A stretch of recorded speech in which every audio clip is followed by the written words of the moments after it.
বন্ধুরা আজকে আমি একটা নতুন ম্যাজিক পাওয়ার পেয়েছি, কিন্তু এই ঘটনাটা আমি নিজেও জানি না। ওরে ঠান্ডা, আরে এনি তোমার কাছ থেকে তো অনেক গরম বাতাস আসতেছে।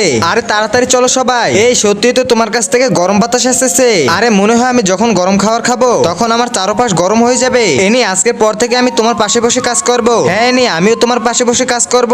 বন্ধুরা তারপর থেকে আমি যেখানে যাই না কেন আমার এই বন্ধুগুলো সবসময় আমার পাশে থাকে। কিন্তু হঠাৎ একদিন অফিসে, আরে এই এসিটা কে বন্ধ করলো? হ্যাঁ আমি বন্ধ করেছি। এনি যখনই যে খাবার খায় ওর চারপাশ সেই রকমের হয়ে যায়। হাও এই এসির বিল কে দেয়? তাই এই নাও এনি, তোমার জন্য অনেক ঠান্ডা খাবার এনেছি, তাড়াতাড়ি খেয়ে আমাদের চারপাশ ঠান্ডা করে দাও। এনি তুমি যদি আমাদের আগের মতন তাপমাত্রা না দাও তাহলে বুঝবো তুমি নষ্ট হয়ে গেছো। আরে ভাই এতে এনির দোষ কি? বন্ধুরা তারপর থেকে আমি প্রতিদিন গরম খাবার খেতে থাকি, আর এর কারণে পরিবেশ ফুল গরম হয়ে যায়। এনি এবার প্লিজ তুমি খাবারটা বন্ধ করো না, আমাকে পরিবেশ রক্ষা করতে হবে। তখনই এনি তাড়াতাড়ি করে খাবার খেতে যায়, আর এর ফলে ও অজ্ঞান হয়ে পড়ে। তারপর আমি ওকে হাসপাতালে নিয়ে যাই। ডক্টর এনির কি হয়েছে? ওর খাবার খাওয়ার কারণে এরকম হয়েছে, এখন ওকে কি করতে হবে? বন্ধুরা নেক্সট পার্ট দেখতে চাইলে ভিডিওতে লাইক করে চ্যানেলটা সাবস্ক্রাইব করে দাও।